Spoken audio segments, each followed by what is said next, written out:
Hey, everybody. I'm really excited about the guest I have today. He's from the Great White North, although I met him on Long Island several years ago. And I just got to say this quickly. I've done some business in Canada, and I was amazed at the country music appreciation and country music stars that are north of us here in the United States. And what a welcome surprise it was. And I want to welcome Stephen, Adrian, Lawrence to the Long Island Sound podcast. Stephen, so good to have you here. Hey, man. Thanks very much for having me. I'm so thrilled that I got asked, and I'm happy to chew the fat with you, as they say. Hey, Steve, give me some background. First, I want to tell the audience that you're a Juno-nominated singer-songwriter. Tell me a little bit about that, and then tell me about, hey, how did things come together for you? So just for those who don't know, a Juno is a Canadian Grammy. And I was, if you want to go back to like Bugs Bunny said, tell me from the beginning, Drew Tiny Amoeba. No, but so I was a fellow that was playing music and writing songs since I was a teenager. I had a couple of close calls coming up, growing up and moving up in life. And then I decided to get into business like people do. And music stayed with me, but I was the guy in the kitchen at parties. I wound up managing car dealerships, and I was still writing music and recording. And I met a guy working at a car wash north of Toronto at an Audi dealership, and he was singing, and all the girls that worked there were coming out and staring at him and smiling. And I was like, I think I know what this is. And I had the wherewithal to help this kid. And he was a high school dropout, and he was kind of just drifting around a little bit, but he was like a country Elvis. And we went to Nashville. On our second day, he got signed. Oh my God. Yeah. And, it was like a lightning bolt to me. And I'd grown up listening to country music, but then, living in the Toronto area, it's easy to get distracted by all the other genres of music that I wound up playing in punk bands and new wave and stuff like that. And when I met this kid, he was all about Keith Urban this, Keith Urban that. And ironically, in 2017, he had a worldwide #1 with a song called Blue Ain't Your Color. For Keith Urban's his most successful single. And my friend who I found in the car wash, his name is Stephen Lee Olson, and we're good friends to this day. And he's had other #1s. And through him, at Steve Cropper's studio, and Steve Cropper is a legend sitting on the dock in the Bay. I was bringing a lot of work down to Steve's studio, and one night he took us out for dinner in thanks, and got to hear a lot of his stories. And just hanging out with a legend and stuff was a very fortunate circumstance. But through that, I met a fellow from Western Canada named Aaron Goodvin, who is doing very well. Has had some #1s in Canada, and also had a song on Luke Bryan's Crash My Party album. And he was a staff writer at Warner Chappell Records in Nashville. Warner Chappell Publishing. And I reached out to him and I said, hey, I've got a project I'm working on. And I had moved on from my friend that I found in the car wash. We were still in touch with each other. But by taking this other branch, we went down. I don't know what's going on. Could be an attack. No, I'm kidding. So anyway, and I'm not armed, I assure you. So this fellow Aaron Goodvin was at Steve Cropper studio doing some work, and we ended up getting together, and we wrote a song called "When a Mama's Boy Meets a Daddy's Girl," which Warner Chappell picked up. And an artist in Canada named Darren Pritchett took it to #1 in 2017. Wow. And I was able to actually get a real gold record after all those years of farting around. Right. Lo and behold, just before we left New York to come out west, it arrived via, U.S. mail, which I was thrilled to receive that. And I gotta stop you, Steve, because you know what? You're blowing me away with this story, because it sounds like lightning hit you a couple of times. Bringing this guy down to Nashville and getting signed day 2. That doesn't happen. No.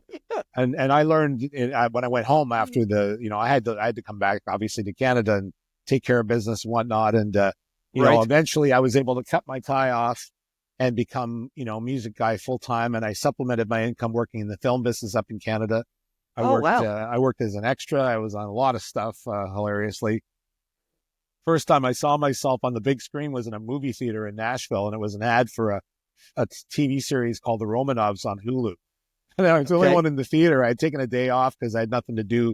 I had many writing appointments booked, and I was like watching them. I was like, oh my God, it's me. And there was nobody there to share the magic moment with. But anyway, and I also worked on locations, setting up sets. Toronto's a big spot for film, and my son works in the Directors Guild up there. He's working on crews right now, but I've been on Designated Survivor and The Boys, and a lot of stuff, some feature films, and it was fun, and it was certainly a way of meeting other creative people. And actually, I wound up working with a woman who I helped her get some recording done at a label that I'd heard of, and that was Veronica Lowe at Roar Records, who's my label. And through that, this girl wound up doing a kind of a disco hit that got played a lot in Toronto. And I'm credited as a writer on it. It's not my bag, but I just wanted to help her get her start. And you talked about the lightning rod. You have no idea. You have no idea. I am indeed a lightning rod. I mean, in addition to Stephen Lee Olson, there was a couple of other guys, both of whom are at the top of the Canadian country music industry. And one of them I took on their first trip to Nashville. That's a fellow named Jade Eagleson. And I met him through happenstance through a friend, which was crazy. And then another fellow I met through Aaron Goodvin, who is currently sort of the top guy with Universal Music in Canada, as well. So I'm not saying that I had anything absolutely directly involved, but I certainly was. I'm kind of like Zelig. Remember the movie with Woody Allen? Right. Where he morphs into whatever personality he's talking to. I don't know. I mean, and not so much that part, but just being, like just to the right of it, like Forrest Gump when he's in the video with John F. Kennedy or whatever. I don't know. I mean, like something weird like that. So I'm hoping now, after being a songwriter and sitting on leather couches drinking coffee in studios in Nashville, I, through lucky circumstances, met my beautiful wife, Kathy. And she was a retired nurse who was also doing music a lot with her family. And you have heard I know Kathy well. The Shannon Breeze Band. And I got introduced to Irish music, and she conscripted me to be the bass player in the band. And, playing with her ridiculously talented brothers, Sean and Martin. And, she was playing all the time. So she was much better musician than I am. She plays that crazy Irish tin whistle thing. And, mandolin, guitar, she can play it all, accordion, so we were touring around in Florida as a vendor for Thousand Trails Resorts on our first RV sojourn after we got out of New York. And so we were like a duo, and people liked the husband and wife shtick. And this was like a thing aside from my own songwriting and my artistry. And so I would start strumming on a guitar, and the bartender would be like, just doing his thing, wiping the bar. And as soon as she hits that whistle, this is what happens. See this? So I'm playing guitar right now, and the bartender is cleaning the bar, and all of a sudden she picks up the whistle, and it's like every time. So anyway, I was very fortunate to meet somebody that understood the Music Monster and my addiction, and together the two of us, became co-addicts, and we had the idea to go to Nashville. We rented a condo for a year, and I was doing a lot of writing, and I had 5 or 6 songs that were, well, I'd say 5 that were released independently through Roar Records as singles, and it's all on Spotify and iTunes and all that stuff. And I was doing a little bit of artist development. It's amazing how that all works. Like I was at a thing called the Nashville Songwriters Association, and they have every week or so, they have a cattle call where you can just show up and play some songs, and people that have industry tie-ins and publishings, they listen. And I got flagged at one of those things, and I ended up getting some recognition from them. But just for the sake of the story, this fellow came and said, "Hey, and I'll listen some more and I'll get back to you." And that was all it was going to be. But I said, I'd like to do a little investing on the other side. And that, when you start dropping those suggestions, they all come flying in. The ears perk up. Yeah. The very next day, I was at a major label, invited in to sit and have a discussion with people. And there was whiskey being poured and talk about family. And, they basically wanted me to kick in a 6-figure sum towards somebody that hadn't had a song that was a hit yet, but was obviously very talented and everything. But I was thinking, I think this guy would do better with even a 4 or 5 figure number would help him out, because he had holes in his shoes and a broken cell phone. And I may wind up, he may have the last laugh and everything, but at the time, technically I was in a higher position in terms of credentials and stuff. So Ironically, my wife ended up getting diagnosed with lung cancer. Right. We had to go back. We went, we hadn't really moved yet. We were just sort of traveling. So we moved, we didn't move. We returned to New York, and Kathy was lucky to have a first stage diagnosis. And, right. That was a year ago. In May, she had her surgery. And in September, they said, you're free to travel and do stuff and just come and check in every 6 months. It's an absolute miracle. I think a lot of it is, God coming and looking at this woman has been doing nothing but helping other people her whole life. Agreed. And, there was a lot of people praying for her and stuff. And there's obviously lots of people who have it far worse. But when you get that, when you find out that diagnosis, it's like getting a flaming pie in the face or something, right. And so the world stops. The world, it sure does, man.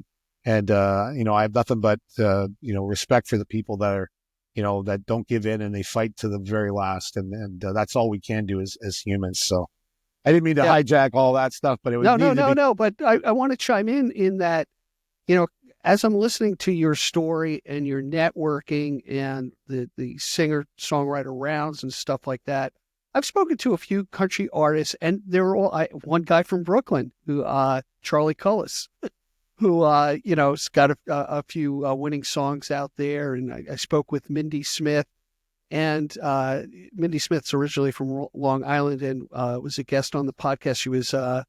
She was discovered by Dolly Parton because she was on a Dolly Parton tribute album.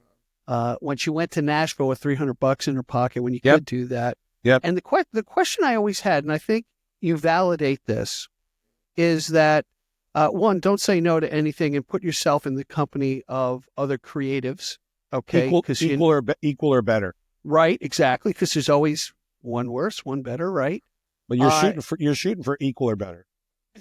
Okay, right. Yeah, that's what you're shooting for. But what's so interesting is when you get into, because I asked this of Mindy, when you get in that company, like, how did you become a songwriter for so-and-so? Oh, it's a small network once you're in. Even smaller now than it used to be. Yeah, it's real tight, I would assume. When I first started coming to Nashville in the mid-2000s or in 2005, there was probably 3,000 people that had some sort of publishing deal. And a publishing deal essentially is that somebody with money and connections comes in and says, I'm going to co-own the rights to some of your music. Right. And it's very important to understand that music rights are a multi-headed monster. There's all sorts of, I'm not going to get into that, but there's, just the actual songwriting right. There's the right of the person who owns the recording. In the old days, they talked about the masters, which was a single tape. Yep. But now it's an intellectual construct because it's digital. It can be, so that whoever's got the bill for the studio time, essentially, they do that. So Spotify, if my understanding is correct, pays for the master, like they pay that royalty, whereas radio play on conventional radio is the companies you might have heard of called organizations, ASCAP, BMI. ASCAP, yep. And that's all performing rights organizations. And in Canada, they have one that's sort of an affiliate to so I'm a SOCAN member, which is Canada, and I'm affiliated with ASCAP. You can choose. Oh, I see. Yep. CSAC or BMI. It's just and some people say one's better than the other. I don't know enough about it. And I just went with the one that came up first. Yeah. And those organizations, ASCAP, is there to protect the songwriters' rights. And it was founded by Irving Berlin, I believe. Really? Yep. Yeah. I know Jimmy Webb, who's a Long Islander now, wrote Wichita Lineman Up and Away in a number of places. I love Jimmy Webb. Great absolutely. Guy. Saw him at my father's place. A good friend of the podcast is a guy named Pete Mancini, who's doing well. Is kind of like his right-hand man, opens up and plays with him around the country. And he really talked about the songwriters getting screwed, to be honest with you. And that, there's all sorts of horror stories in the music business. And it's funny. A lot of the people that are successful in the business side have zero music acumen. They can barely tap their feet. And I'm not saying that's obviously it's not all of them and everything, but it's like any business. There's an old wise guy once told me, and I don't mean a wise guy in terms of mafia, but a wise guy, a wise man in the music business that I admired, and he's no longer with us, but he had said the entertainment business is like a casino, and Hollywood films are like the baccarat tables with the guys in the suits and the stanchions and everything, and Broadway and television are like the $100 slots. And the music business is the nickel slots by the front door because everybody says they're in it. So, whatever. But Yeah, I mean, one thing or another, through serendipity, I met people. And I've always helped people along the way. I've taken the time to try and work with younger artists and at least give them some advice, because there were people that did the exact same thing for me coming up. And you've got to, the karma is remarkable, the amount of interest they'll get paid if you have a generous karma account that you keep. I believe in it. I believe. Let me ask you this. In your, because we have a lot of singer-songwriters who follow the podcast. If you were to pull out, in today's world, the way things are now in the business, and I came up to you and say, you got to use your imagination here. Hey, Steve's really talented. He's really got it together. He's a performer, he's an entertainer, and he's a songwriter. And I came to you and I said, hey, Steven, what are the 3 things I should be focusing on in order to try to see some modicum of what we call success in this business? What would they be? Be true to yourself. Write every day.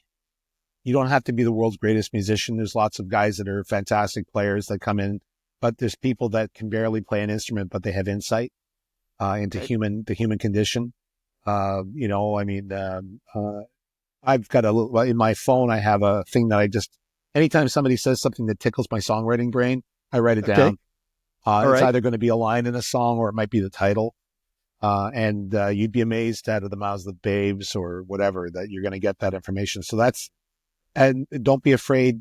It's a very personal thing when you're a songwriter. I mean, when you're writing, you're tripping over yourself. You're making mistakes. You're making weird noises while you're playing. And then when you get you become a co-writer, which in the Nashville scene is critical. Not too many songs are published by a single person. They're usually by some sort of committee or whatever. And usually in the old sense, it was two or three people, sometimes 4. In the pop music and in the hip hop world, there's 10 songwriters on a song. Right. You know what I mean? There's that process, and that's starting to filter into Nashville, where you have to have the artist in the room, even though they may not have any writing ability. You're ready for them, and they want a slice of that pie as well. So you've got to play if you want to pay. So as far as an upcoming person, write every day, commit stuff to your song bank of ideas and things. If you can't write at that moment, always be on the lookout and start learning how to co-write with other people. Sometimes it's maddening. People will come into a co-write and they're either overbearing or they're asleep, one or the other. And, and I'll meet a fellow writer who, have an idea. I come in with a chorus or a title or something like that, and we figure it out. And sometimes they'll take it and they'll turn it on its head. And sometimes that drives me crazy. Even then I listen to it and I go, that was good. That needed to be done. And having some humility and understanding that, a lot of people who are songwriters, they're incredibly protective of their songs, which is necessary to some degree. But in the co-writing world, which is where the money is, in my opinion, in the 70s, there was a lot of the birth of the singer-songwriter genre and all James Taylor's and all that kind of stuff that was out there. Jackson Brown. Yep. But in the world today, it's very much, a multi collaboration. Collaboration is essential. So learning where to go to collaborate, how to collaborate, join songwriter organizations, they will teach you the basics about protecting your rights and what organizations to join and doing all that kind of stuff. Just trying to stay with it. And through those efforts, you'll meet the people that do the recordings and have an ability to be able to blow on the horn louder than you can so that you can give it to them. And ultimately, I hope that, obviously you've got to love it because it's a very long term. The song I had that went gold and #1 and everything was written in fall of 2014. And I was on a 3 or 4 day trip to Nashville to write specifically for an artist from Canada with my friend who was a staff writer at Warner Chappell. And I had to go back to my day job in Canada, but we had this last minute writing session on a Sunday night and I had to be at work Monday morning. In Nashville. It's a 12-hour drive. Right. And I was in a washroom at the place. I kind of splashed water in my face. I looked in the mirror. I said, because I was talking about going home early, and I looked at myself and I said, why are you here? You came here to do this, right? So I threw caution in the wind. I wrote the song with my buddy, and it wound up doing well. But at that moment, I didn't know that, and I had to drive overnight. Stopped in London, Ontario, to climb into my suit and shave and all that, and drive downtown Toronto. And I think I got there 15 minutes late. And it was just one of those meetings where they had a meeting for the sake of having a meeting. you know, and I can only imagine in hindsight if I hadn't been a coward, or at least I shouldn't say coward. That's not fair. But to be afraid and worried, and I didn't do that. And it reminds you of the forks in life that you don't know they were a fork in the road until you turn and look in the rearview mirror or whatever. So carpe diem, right? Yep, I agree. If I hadn't helped that kid with the glinty smile and the beautiful vocals in that car wash bay, you know, and people were like, "What are you helping that guy for? You're nuts." Right. There was a lot of people that, and I guess I was, right. I mean, yeah, but at the end of the day, you know, I mean, that opened up a huge amount of doors for me. And anyway, so as a writer, I progressed, and I was always a guy that played in bands, and I loved playing live music and singing and stuff. And, you know, I mean, after Kathy and I got together, she was very vocal about me, you know, pushing my own artistry. And I had some believers along the way, like Veronica at Roar Records and some other friends. And I thought, why not? You know, I mean, especially in Nashville right now, they're looking at people that don't fit the normal mold compared to what they used to. And that's nice. Yeah. And, you know, I mean, and then the story of how this song came to be and why I'm talking to you about it and everything, it's all sort of a weird serendipitous, you know, butterfly wings and pebbles dropping the ocean and, you know, all that kind of stuff going on. And, hey, Steve, let's do this. Let me interrupt you. Why don't we take a quick break? And when we come back, I want to talk about the new release, Canadian Twang, and how you approach that. And man, it's been a wealth of information. And, you know, what I'm hearing is, you know what, when you have that booster, when you have that person who's enthused about your art, man, that could skyrocket everybody needs your a believer. Creativity. Yep. Hey, everybody, we'll be right back with Steve and Adrian Lawrence. Don't go away. The Long Island Sound is here to help you connect with local artists. Follow us on Instagram for the latest up-to-date podcast episodes and also to connect with your local artists and their upcoming shows. Welcome back, everybody. We're with Stephen Adrian Lawrence, a great Canadian country guy. How are you? And we were talking off camera about what I would say he and Kathy are troubadours because they've been going across the United States in an RV. Tell me about this. This is an adventure that I want to take before I retire. Tell me about it. We got married by Elvis in Vegas, and on that trip, she'd never been west of the Mississippi. So I was lucky to be able to sort of, how ironic that a Canadian is introducing an American to their own country. But that's more or less what happened. And on the way back from Vegas, we went through Phoenix, Tucson, El Paso, Las Cruces.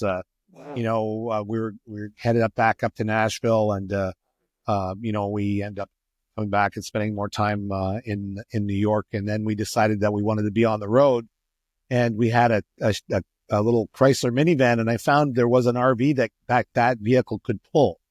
So it was only 15 feet long. It was basically you could sleep in it, eat in it, or do the 3 S's in it, but you couldn't do them simultaneously. It was like a Swiss Army knife of a thing, right? And we went down to Florida, and we were playing at RV parks and doing that. Then we wound up coming back to New York, and then we spent some time in Nashville, and we bought a bigger one that has a stage.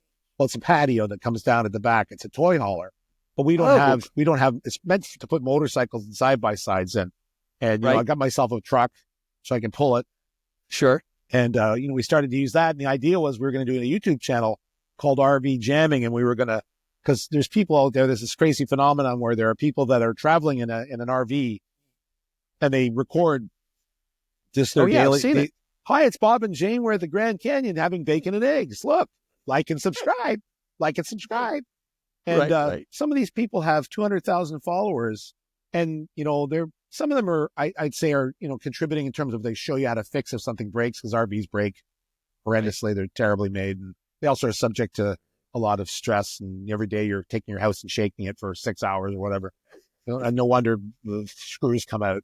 So there's that, and there's other people that talk about, you know, they travel and they focus on the history of the locations, or they use drones, and they're very good with the filmography, the cinematography, or maybe they have a husband and wife shtick, or they make it about their family. And Lord knows there's billions, millions of people that want to live vicariously and do that. There's one guy one guy is he's a software guy that had like security clearance or something. He was working in Maryland, and he was at 26. He just said no, and he got out of his cubicle and bought a minivan, a Sprinter or something like that, fixed it up, and he traveled all around the Great West and what I call the Great Basin. That a big empty space past the Mississippi, past the 100 meridian, before you get to California and before you get too far north and before you get to Mexico. That whole thing, those three cities, Vegas, Denver, and Phoenix, and that they're the only sort of major cities in that 2 million square miles. And this guy went out there and he would pull over somewhere in the middle of God's creation. There was nobody for 10 miles in any direction. He would open up his door and he would go to Walmart and buy just whatever kind of Walmart food you could buy. And he would make a chef, like a gourmet dinner using that, like whatever he could find. And he's got hundreds of thousands of followers, and that's his full-time living. And so we thought we were going to do that. I'm running at the mouth here. No, I think you keyed in on a couple of things. People living vicariously through you. And just honestly, my excitement to say, I want to do that, Yeah. So seeing how you do it, seeing, and I wish you well with the channel is, seeing the ups and downs of how you go about being a vagabond, a troubadour, especially with music. And then one other thing hit me was, they say a prophet doesn't get famous in his own hometown until he leaves, Right on. I think that's true with music as well. Absolutely. I mean, you get out of your own backyard and all of a sudden You're imported. Right. People like imported. Not even know where politically, let's not even start with that. But anyway, so the channel's on hold right now is because there's just not enough hours in the day. Like if you're doing that and you're dedicated to it, you've got to be good at editing or have somebody that you can pay to do it, and just the traveling side of it. And when we got to our current little station that we're here visiting and staying in Phoenix, I just like the unlimited sunshine, and country music is huge down here. I dare say it's almost bigger than Nashville in terms of the amount of people that come out to all the shows. And really? In Nashville, it's a young person's town. Obviously, you talked about the people coming off the bus with $200 in their pocket or whatever. And you've got the publishing and music infrastructure there and all that, the major industry base. But there's lots of places in the U.S. where the fan base is enormous. And, we're taking advantage of the snowbirds and they want to be taken advantage of. They want to be entertained and stuff. And who's getting who? I'm not 22 years old. You've got to find your audience. Right. And so that led us to the recordings of the music that we did in Nashville. In October, we did a 10-song album that was done at Beard Studios. And Kathy and I co-produced it with the team at Beard. And there was all original songs. Nice. We weren't sure which one was going to be released first. And I had written a song, Canadian Twang. Okay. I had this idea years ago about the phenomenon of Canadian artists who somehow have a Arkansas accent. Okay. And they're from somewhere in Northern Ontario or whatever, and I just wanted to poke fun at it in an innocent, friendly way. And when the song was originally written, there was a very successful U.S. writer in the room, and their idea was to make it more about comparing, and that was smart, all honesty. Okay. But so you're open to it. Nice. We ended up writing a song that was a little bit more like a song that already existed, and that can happen too. And the next day you go, wait a second. And the song did nothing for 2 years. And then on another trip to Nashville, I sat down and worked on the lyrics based on the idea I had about how people sing their, what they sound like to other people's ears. Yeah. And the title was what I really liked, the Canadian Twang, right? And it was for mostly domestic consumption in Canada, where there's a big star system and there's a whole another universe of people, and they're making a living. These they're not famous in the States, but they're playing 200 dates in Canada, and they're making $1 million. So I wrote this song, but I kept the other guys on board because they were still my co-writers, and I didn't want to make anybody upset. And I just took my license as a co-writer to do a version with the lyrics. And I'm hoping that it's successful so I can be redeemed. And they'll be like, "Oh, good thing you did that," or it could be, I don't know. Anyway, so and then at the same time, everything happened with the politics, and all of a sudden, Canada and the States are haggling over the trade, and there was a lot of sentiment in Canada, and people were getting on my case about just the fact that I was here and everything. And, you know, and I don't know, I've been going to Nashville for so long, and I grew up 90 miles from the border. I watched Irv Weinstein on Channel 7 News, you know, more than I did, you know, Canadian TV and CBC, you know, yeah. So I was kind of, you know, inculcated with that. And, but the song was picked to be the first song. And we realized that, you know, anything that involves Canada and especially vis-a-vis the States. So the label believed in that. And so that's how that wound up being the lead song. The rest of the songs on the record are you know, very true to country. A lot of people have used you know, talked about Kenny Rogers in terms of the sounds of the vocals. It's a mixture of up-tempo and hurting songs. And I'm very proud of it. I mean, like, I feel like if nothing else, it's a good legacy piece for me. And now that I'm playing in an environment where there are so many country music fans at all these venues, even if I don't have any kind of major media backing, I can do it organically, and I can sell people 20 at a time, you know, and there's lots of people doing that. What I find interesting, you know, timing's everything, you know, so all the effects of what's happening in the news cycle between the two countries. I won't get into the politics of it, but I think that, you know, all boats rise with the rising tide. Beautiful. So the fact that you have this Canadian twang, just says Canadian, people are going to be interested in it. Oh, it's something about Canada, you know. And, well, you hit the nail on the head. In Canada, they have a government broadcasting agency like Britain has, and the Canadian system is modeled after the British one. Australia has the same thing, New Zealand. And they're mandated to promote Canadian culture and stuff. So they probably get hundreds of songs a week, who knows? But I'm sure not all of them have the word Canada or Canadian in the title. So I'm hoping that this might wind up being a novelty hit. And further to that, I've been doing some promotion on Facebook where we have the Canadian Twang headquarters, and we're being, you know, silly and doing all that. And I've been getting some great feedback from people following, and we're very excited because the song is out about 2 weeks now on Spotify and iTunes, and it's made the biggest splash of anything I've had. We're over 1,000 monthly listeners right now on Spotify, and the video, of course, which we shot here. Yeah, so tell me about that, because you can do a great song, but you gotta do a visual with it. That's just the world that we're in today. It's just the world we live in today. Tell me how that came about. Well, I had hired a photographer for the record just to have some nice thumbnails and things for, you know, iTunes and everything. And we hit it off, and he ironically is a retired border agent. Okay. His name is James. Good time to retire. You know, he's a little bit younger than me, James Gonzalez. I'd say he's probably 40 or something like that. And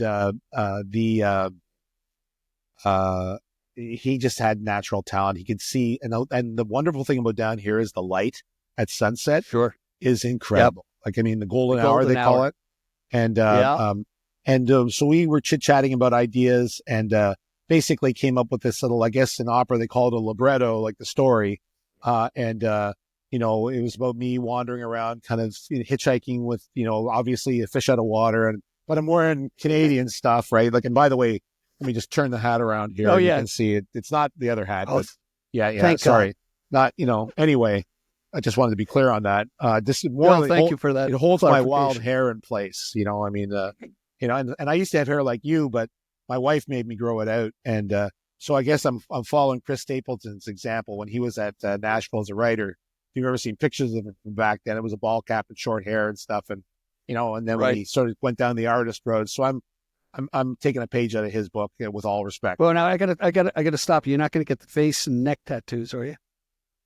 And that'd be okay. It's funny. You are good, man, because one of my Canadian Twang headquarters little shorts that I do, I found some children's removable tattoos, and they're all Canadian flags and Canadian stuff, beavers or whatever. Nice. I'm going to put that all over my face. I found some on Amazon. I found some fake grill teeth, you know, like the gangster grill. I'm going to put that in, and I'm going to do a segment. I'm going to host it as my counter, my alter ego, whose name is Post Alone. Post Alone. So that's coming. Nice. You heard it here first, folks. That's right. keep the people, hey, it's no different than an audience. If with a woman, if you're a man and you're earnest about her attention, get her laughing. That's right. That's what my wife says. The only reason she keeps me is I keep her laughing in the bedroom. That's not hard. It's kind of, that's not for you. Well, let's not go. Let's not go there either. Okay. I'm 60, I'm 63 and I don't like to use that 4-letter word. Hey, Stephen, it's really been great chatting with you. I wish you you have success. You and Kathy, shout out to Kathy, beating breast cancer and the survivor and the supporter and the cheerleader and the booster that she is. I wouldn't be here without her. She's part of your success. And, I'm sure she's probably holding up the cue cards for you, but give her my best. And Canadian Twang is coming out. Video debut on the 13th on YouTube and Facebook and all that February. Stuff. The song, that's right. And it's a pre-Valentine special. And the song itself is currently available on Spotify, iTunes, Amazon Music. You just have to ask her Alexa or whatever, and you can hear the song. If you have Spotify, please add it to a playlist or share. That's everything in that world. And or make a playlist. Who knows what, Yeah, absolutely. By the way, for those who are watching this on YouTube or listening to this, go to the Long Island Sound YouTube channel, and you'll see in the description all of Stephen's connections and a video he did 10 years ago. And we'll have all sorts of great stuff for you to say, who the heck is this guy from the Great White North? And had fun with you today, Stephen. I really appreciate your time, and I wish you all the best. Yeah. Hey, everybody, until next time, be well. Let's do it again. Thank you for joining us today. I appreciate the time you spent with us. Please subscribe and comment and visit us at gigdestiny.com. Till next time, be generous with your joy, keep your spirits high, and let the music take you on a journey. Be well. Peace.